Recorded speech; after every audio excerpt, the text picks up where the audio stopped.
Hello guys, my name is Jana, welcome to my channel Untitled, and as you see today I'm not alone, and I think you probably know this gentleman.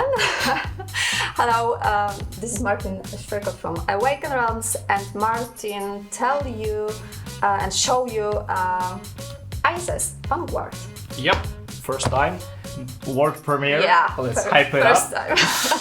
All right, yeah. So, guys, today we'll talk a little bit more about ISS Vanguard. This is something that's been in the works for quite a long time. There's like a huge community waiting for the game and for the information. So, yeah, it took us a long time to get where we are, and the reason for that is we wanted the game to be a little bit different in terms of we always try to see what we can do to push things a little bit forward, to kind of, you know, try to think of a way that we could do something a little bit different, something more awesome, more enjoyable, and that's the result. And one of the most unique things about this game, there are a lot of game here, as you can see. One of the most unique things of the game is this huge binder that I have before me, and we'll kind of start showing you and the viewers a little bit more about it, how it plays, because this is a unique way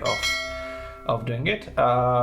Just a very quick thematic setting, I would say, maybe on ISS. So basically the story is that we have discovered, as a humanity, we have discovered that in every living creature, the short story outlook, I recommend you looking on the comic book. We've done a special comic book introduction for the game, is that on Earth we discovered that in every DNA of every living being on our planet, not only humans but also other things, there is a hidden a message. We always think that this is a junk DNA. So basically it is actually true, like factually true. There's in human DNA there's like 70% of informations that are coded in but do basically nothing. And you know, currently our expectations are that this is something that was, you know, in prehistoric times, and those informations carried over, but has no influence on us as living beings right now. But in the world of ISS Vanguard, we actually Canadian mathematician found the pattern in there, and this is an actually coordinates that leads to a point somewhere in the universe. And based on this huge discovery, humanity kind of like rise up, kind of joined the forces. Meanwhile, it turned out that Russia had some alien spaceship that they had hidden and from the world, but on the international pressure they shared it, and we were able to create an ISS Vanguard, which is a first ship. The humanity's finest effort on providing the ship exactly to reach the God's coordinates and discover what the hell is going on. We're reaching the coordinates in the story trailer that again you can check online. and it turns out that it is a special kind of vault inside of the red giant that you cannot enter and something, and there's a coded message for us that you need to watch yourself, but we're in the point where we thought that, you know, reaching the God's coordinates will be like the final point of the mission, but it was not, and we are the only human ship that is capable of traveling long distances, so we're going to investigate. And our aim, as for the ISS Vanguard, is to create an epic space opera kind of feel, similar to, you know, Star Trek, Mass Effect. So this kind of amazing campaign story where you discover new planets, new things. So that's the idea. Okay, back to the gameplay, because this is what people are probably looking to learning forward. So we go to Cosmos, but now back to it. Yeah, but let's back to the to our ship. So this binder is actually our ship. It's represent our ships. This is a cool thing because it will. This is our kind of like also campaign management. So this is where we keep all the progress. We will be doing decisions in here. We'll be keeping all what we discovered in here. So for people who have this problem with upkeep during the campaigns, it is much easier because you have every procedure, you know, here, and this is your save game as well.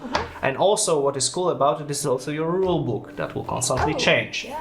And obviously we'll be also landing on the planets, and this will be a huge part of the game. We'll talk about it later, but right now let's focus on the ship. And as you can see, a few things. First of all, we have resources dials in here. So we have the generators production. So this tells us at every landing, because the way the game is structured is like we're landing on the planets, we're coming back to the ship, we're doing the whole decision phase on the ship, saving things and so forth, and then we can either finish at that moment, or we can move ahead and land on another planet and so forth. So this tells us, the generators, how many resources for every section we'll get. And basically we've got generators, morale, research, and production. And production is responsible also for the assembly and manufacture. And the bigger dial is actually how much we can points do we have at the same moment, and we'll be spending that points. The energy is the one resource that cannot stay with us, because you can build some special upgrades that will let you store the energy in batteries. All the rests are, left with us. So those dials actually save us. One note, huge note, forgot about this. This is a prototype, and actually it is a prototype of a prototype. That's right. So those are far from being final components. Those will be totally different. It is done from the components that are available on the market, with a little bit twist and effort from our testing and development department. This kind of serves to prove the point and show things. Right. So where we start? Yes. So players will control the ship and 4 sections that come with the ship. We got the maybe if I can see. So we got the recon section. We got the engineering section. We got science section. That's right. And we got the security section. So if you're playing 4 players, then everyone is picking the section. If you're playing, for example, 2-player, every player is controlling 2 sections. And because every section has also a section in the ship that they are taking care of and making like the final decision on. And also then for a planet landing, you're just choosing, for example, one section and then just land. Those section also have those are section boxes, and they will consist of your special cards, your items. Those are action cards, because before landing on a planet, you will be kind of creating your deck. You'll be choosing what dice you're going to take, and you'll be choosing what characters you are going to take, because you will have multiple characters in a different sections. Those characters can die, they can get promoted, they can learn, they can get more dice and so forth. So it is kind of like, so during the campaign you will be not only growing more actions, more kind of items, but also you will get more dices. So you can do more things on the planets, and also you can have some more people, more qualified people, and so forth, right? So let's put them aside. So this is the whole phase that you will be doing when you come back from the mission. There will be, for the first player, there will be like a special tutorial that will get you through that and so forth. And as you can see, first section is the arrival. So we're coming back from a hard mission on the planet and what is happening. So first of all, we got this procedures, which is like, here are the full rules for the step, and here is just like a checklist if you don't want to read it. So first time you'll be playing, you will just read it fully, and then just... So we will learn this game. Yeah, exactly. And then you have only very quick things. So first you do the cleanup on the mission side of it, then you reveal the awaiting situation ship cards, and you resolve them, and then you advance the crew members. So here are the awaiting cards. So this is something that was left from previous missions. So for example, let's say that we have some special upgrade that we just researched the last time, and we put it in here. So now we can take it, put it aside, Alright. and then we can be able to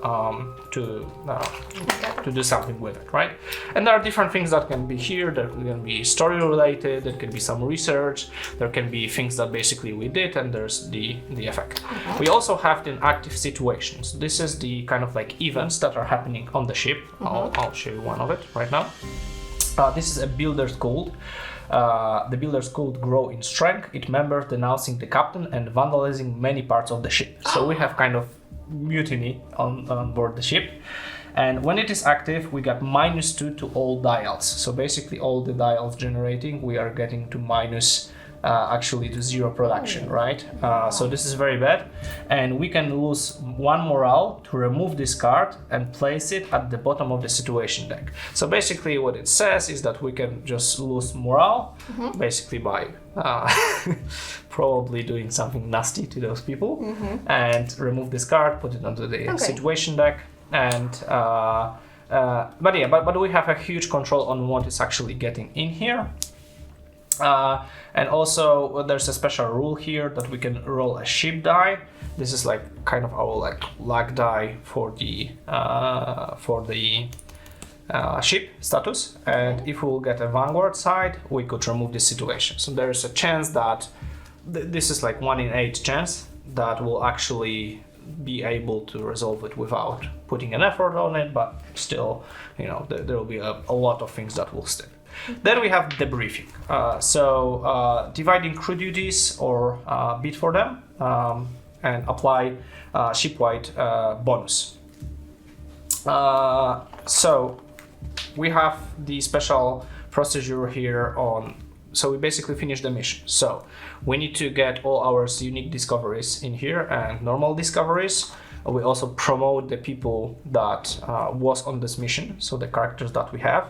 And the way we can do that, maybe if I can get one of the faction box, I will show you. I think here, yes, exactly. So we have the special sleeves that have the section and the rank. Okay. And basically, whenever we're getting from the mission, everyone will get like a random card that will say to us what is our condition for getting our character promoted, and if we will meet that condition, we actually put it onto the recon section, and then on this character boards you can see that some slots on dice are unlocked only with a specific rank. So if I'm only the first rank, I can only use those 4 slots. If I'm second rank, I can start using those slots. And also a lot of cards are also blocked by the rank, so only more experienced people can use them.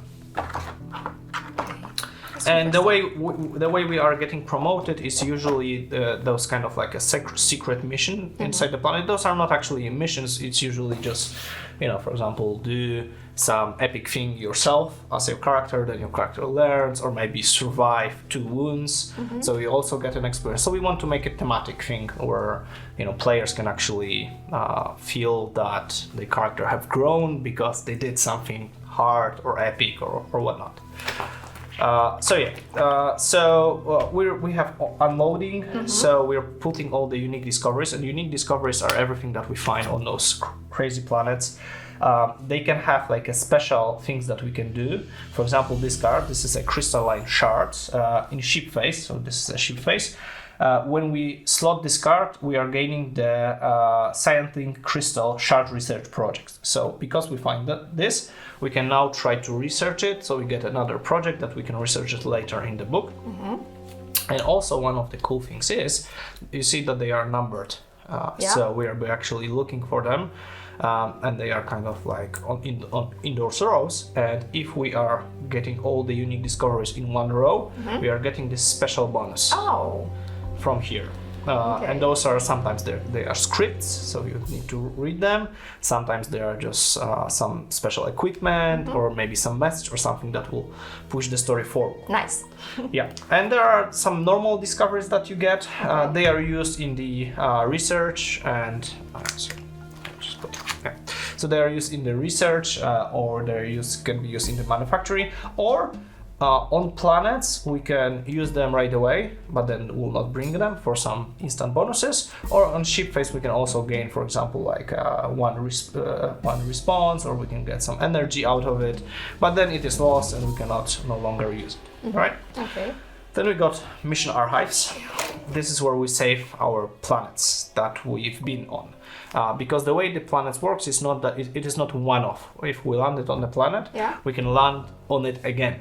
But everything that we've done is saved. Okay. So, if we change the atmosphere of the planet, it will stay changed. And this is to save game it. So we'll have all the planets that we visited. This is the planet card that will actually say that this is like Lucid P1. And those are the point of enter slots on the planets.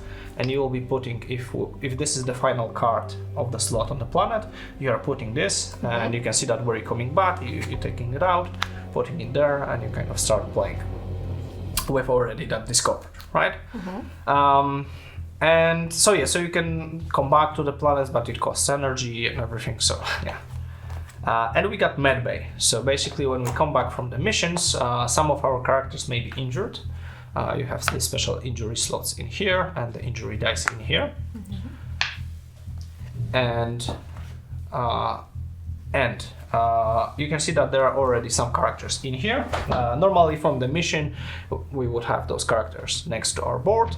And if I want to put those characters here, I need to put them if they have wins. If they have 3 injuries, there's a critical injury.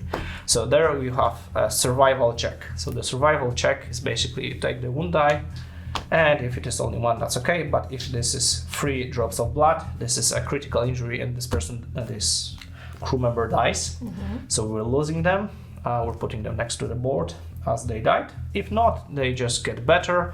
And again, we roll the ship die because there's a small chance that we'll have like an instant recovery as the person. If not, you just move 1 space to the left, and once you're in the light injuries, you just take it next to your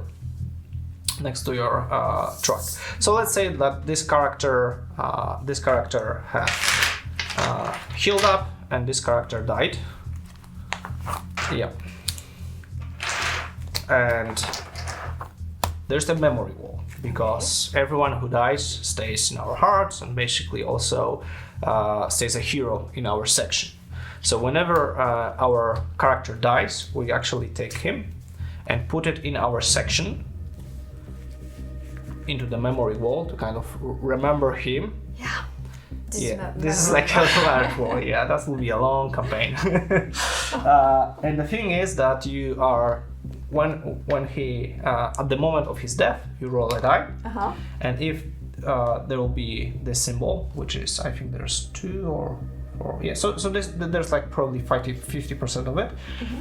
You get 1 die to your section box. You can choose which one, and those are there are some expert dice, there are some random dice, so there are like a lot of different die, and you can choose one and add it to your section box, and then you have more to use or to customize your character. And then if the third crew member will die from the section, you get a special card, which is action cards that will additionally show the kind of like the loss from your section and will kind of develop your section. So this is only for tutorial. Normally it will be a little bit bigger. And then there's a quick save. So the quick save is that if this is the moment where we want to stop playing and do not have another kind of like a round of decision and landing, we can just put all the remaining cards that were left in here. This way, actually. Close it up, and that's it. We can just basically, save the campaign and come back to it whenever we want. But we'll continue. Yeah. And now is starting the decision phase on the ship. So we're kind of, we landed, we do the debriefing and everything. Right now we're going on the bridge and deciding what to do next.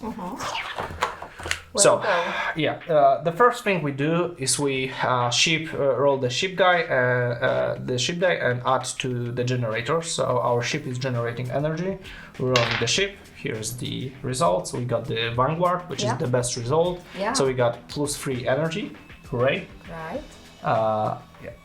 So we got 4 energy to spend. And those energy is used either to travel on different systems, or we can spend it on special upgrades on the ship. Right. So here's the current system. So the system we are currently at, and we can see the kind of what point of interest are in the system. So basically where we can go, and not always we can land on those places. For example, here we can only land here. But in other things we can spend energy to go there and, for example, gain 1 mineral discovery. So we can get some cards right away, or some kind of quick transaction, or we can decide we want to leave that system and go to the other system, and here will be all our discovered other systems. And there are other things that we can do. But we need to remember that every time we do that, we spend energy, right? The less energy we have, and the less chance. And sometimes, for example, we will not be able to land on any planet because we'll have no energy left. And then there's a special penalty for that, which is called adrift. Penalty.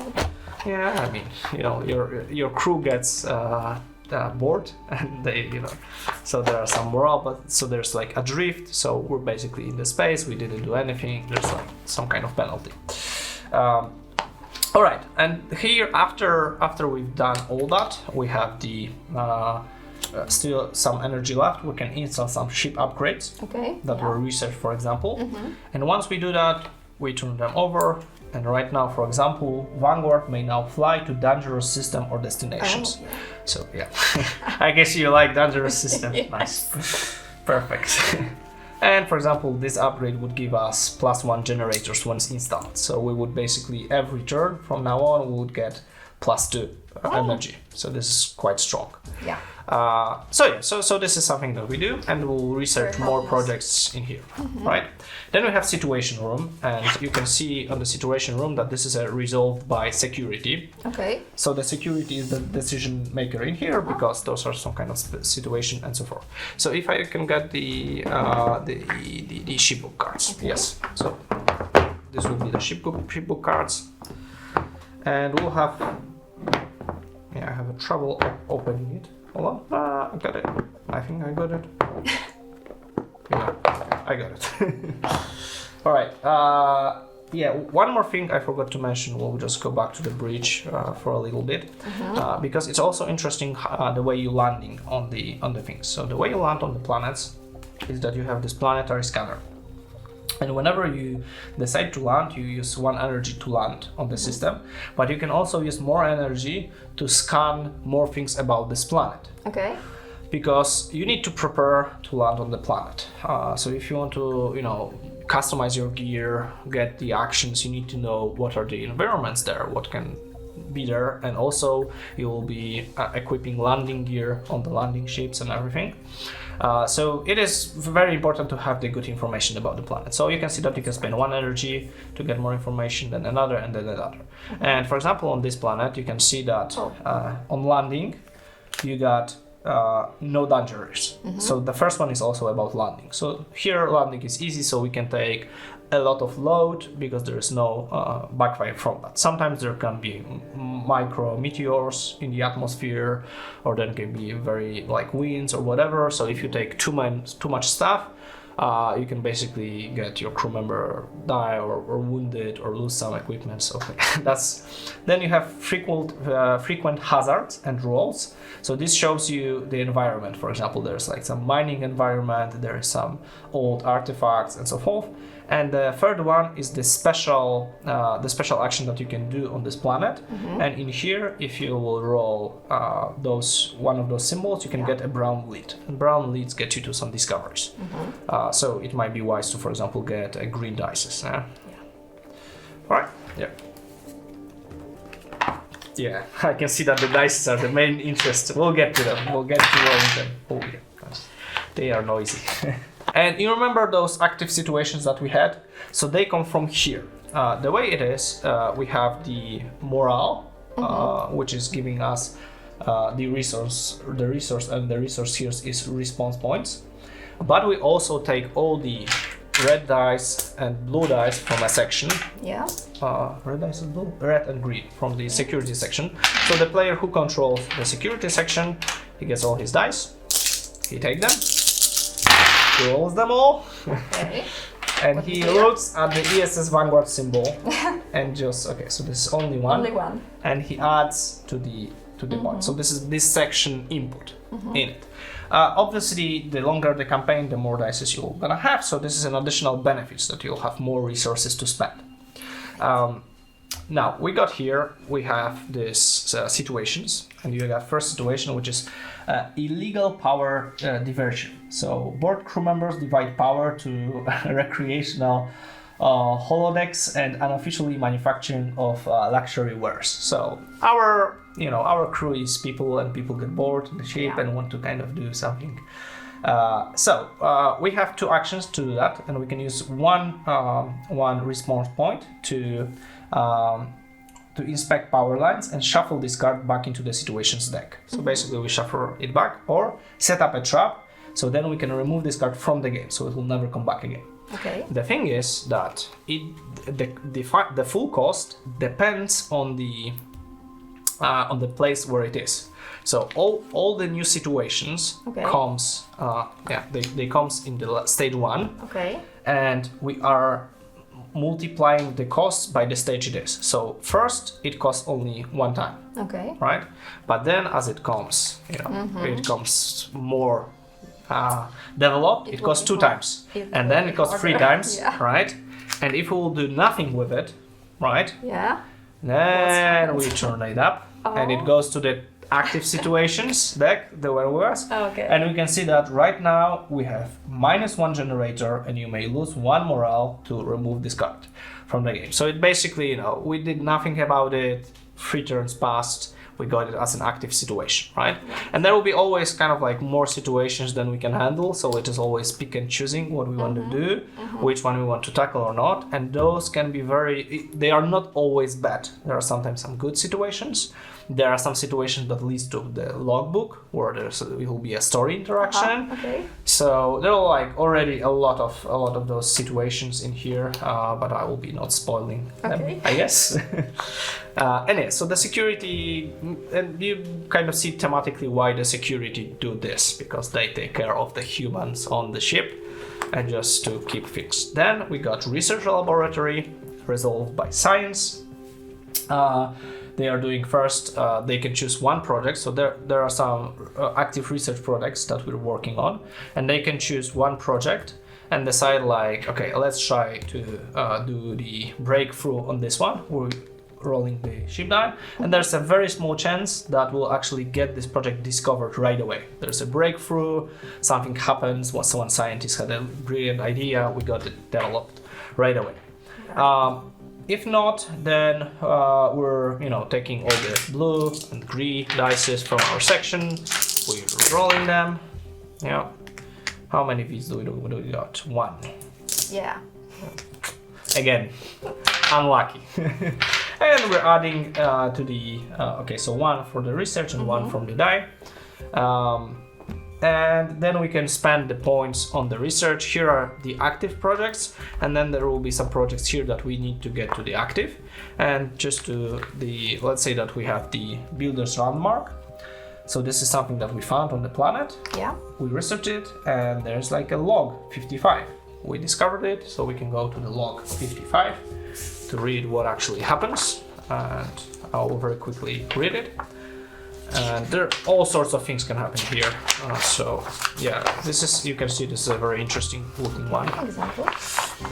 You have a trace line on the fields put of your choice, fill to the log it indicates. So we're at the beginning right now.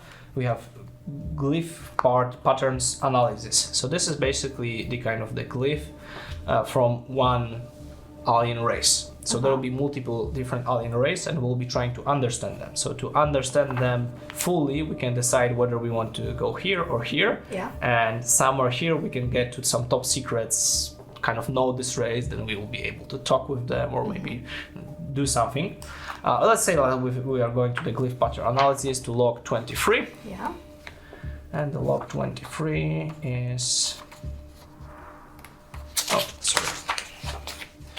Is here. So top secret projects Bright Freak, Research Log 1b. The material the tail was made of did not come as a surprise. It is roughly similar to alloy the builders used when constructing the Eye of the Void. The Eye of the Void is the red giant that the special message came in. It is highly resilient, but just like all other materials, not indestructible. We wonder whether some tails could have been lost or purposely destroyed, and whether that happened to the one we predicted should be somewhere on Earth. So basically, this is a small spoiler, so sorry for that, but this is kind of like, there are all those different story elements that are going also in here, and we also have like a lot of decisions to do here. So there's like, it consists of the rules, of saves, but also a lot of decision, game, and discovering new stuff. Then we have manufacturing complex. Here we kind of discover, we have the production quiz, and we discover like special, for example, special section armor, basically. So the way it works, that again, we'll be throwing dice for our section. We're using the manufacturing generator, and then we can, like, it naturally move one slot. There's an initial cost from moving them from ready for production to the production queue. And then we can boost it by 2 points to kind of like put it faster. And then if it is here, we put it out, we discover it. And for example, this new generation of armored suits will make our away team capable of superhuman feats. Gain +1 morale, so we get +1 morale because we discovered something awesome. And then we get, every section gets a different item. This is from the this kind of like breakthrough. And they can do, like, for example, the science section can have sensor suit, so they can have sensor suit, and then the security section has heavy suit, so something very good. And they are getting those items to their section boards, and from now on they can take it on the mission with them and so forth. So we have new. Yep, exactly. New items. Then we move to the hangar. And the hangars is where we actually get to. This is the resolved by the recon section. And this is where we actually discover modules and ships. So, for example, as you can see here, we have 2 construction bays, so the places where we can construct things. And we can either spend our points to research like a blueprint, which is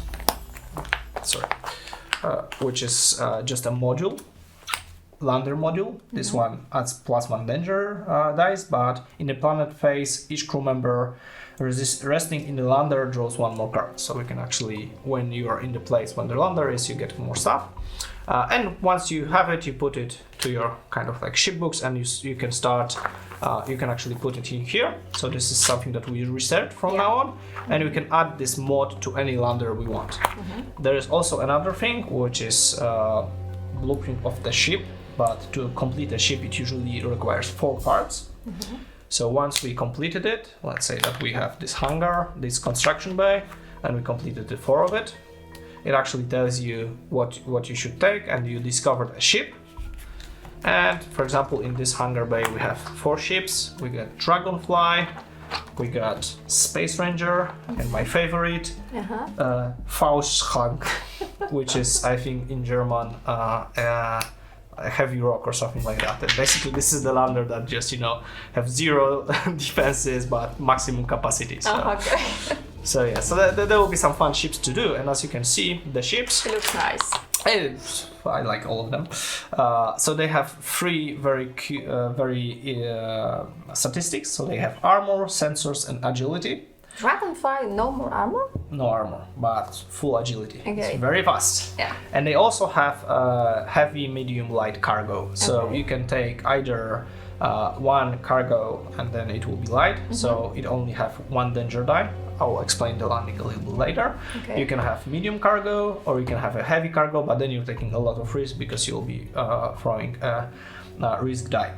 And you have the slots for special modules. So this is our research models. Let's say that we are choosing the Dragonfly for our mission, right? And we're putting the empty slot in here, so now we can use it from now on here. The cool thing about this is, the first thing, here comes in the informations from the research on the planets we did. So we know what planet we're landing at, and if we spend additional energy to know what are the let's say that the card will usually say, like, for example, pick an armored vehicle because there are some, objects in the air. So then you will know that, okay, we'll not take in the dragonfly, but maybe we can take the Faustschlag. Probably people from Germany will kill me from the way I pronounce it, because I'm doing probably a terrible job. But either way, so we got the armor, high armor here, and so forth, and we kind of need to optimize it to what is the danger level, right? What modules do we have? Because you want to take as much supplies as possible, because the more supplies you have, the longer you will stay on the planet. Right. The more courage you have, the more items you can take with you from your section boxes, so every character can take. And also those modules, which is interesting, when you land on the planet, you will have like a representative on your ship, and you will be able to use that ship. So basically, those ships can, for example, have a medical module. So once it landed, so during the landing it does nothing, but once it landed, it actually helps your crew members heal. And basically, you can come back, heal yourself, or generate some kind of supplies, and so forth. So this is very, very cool phase where you kind of optimize how to prepare and what to do. And the recon section takes care of that. Then we have the barracks. And the barracks is returning the crew to their quarters and assigning them to work. So we're going one by one. There's like a small worker placement, mechanic. As you can see, there are a lot of things happening, right? Yeah. And there are a lot of things, but I think that it flows quite nicely because you have those procedures. It goes, from section to section, very, I would say, in a very good manner. And once you get used to them, they're very quick and very fast. So as you can see, you have some crews here, and you have some kind of like ship duties that you can delegate those people here.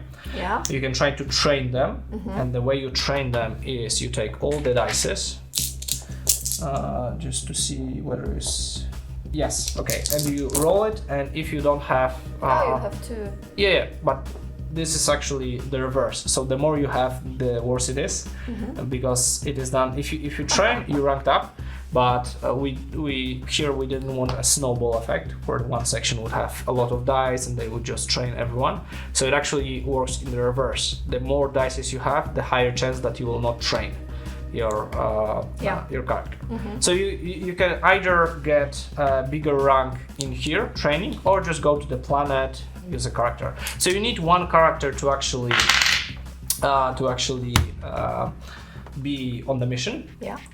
So for example, if you have people wounded in the bay, this is like one less character that you can use.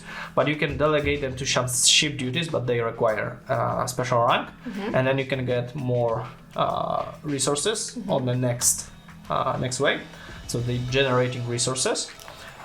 Or they can just await orders or rest, so you can just take them up. The way it works, after the mission you put them to resting, so you can not use the same person over and over again for the same mission, right? So it always needs to be at least one turn for them to rest, to go next. And what is cool, at this stage we are also choosing the... Sometimes people have to rest. Sometimes they have to. But it also will be performing a draft of crew members in here. So here is where the human resource captain will come in. So the special person that you have, will have like a pool of generation. We'll take 4 cards at random, let's say, or 5 or whatnot. And those are universal persons, so they can be picked for any section. And the human resource officer will decide who will be going first, and he's picking, for example, this character, and he will be putting his sleeve over it. So right now you'll know that this character is in the security section. Yeah, pink one. Yeah, of course. This is now record. So a little bit about the characters. So what happens is that first of all you have this special ability here, which says that whenever you roll a blue die, and it will be the kind of the mark symbol. Okay. Normally it means that it's no special symbol like here, but it's counted as a blue die. right? So this is something that you count as a blue die, and there are some results that need a blue die, and so this is like a spot, but with nothing specific. But with this character, you can also treat it as a muscle. So you can actually use it. Yeah, exactly. She looks like. And also there's like a special ability that you can use only twice on the planet. And this one says whenever you assist other crew member, you both may ignore hazard effect. So you get some special effect because when you land on a planet, you take your board off from your section card, and you put your character in here. You put the charges of how many charges you have. You see how many ranks you have, and then you put, like, for example, let's say that our section have 3 dice. Okay. And, you know, 2 green.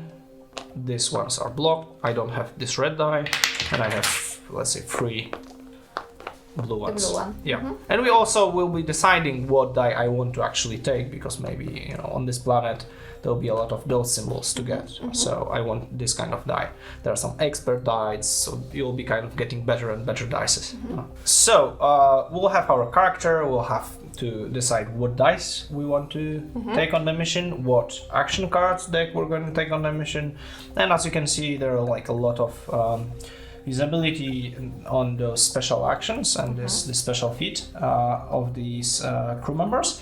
So you'll be kind of wanting to kind of also create balance in your section's crew. Once they will kind of ranked up, like they will be a bit more powerful, so you might want to take on the mission. But for example, there is always a risk that you can die with this character on the mission, so maybe not risk him. Or, you know, so there's like a lot of decisions around that, and about customizing it and the good timing on it. Yeah, it will be always hard decisions. It will be, but there will be like right now we're thinking about in the core box alone around 100 characters.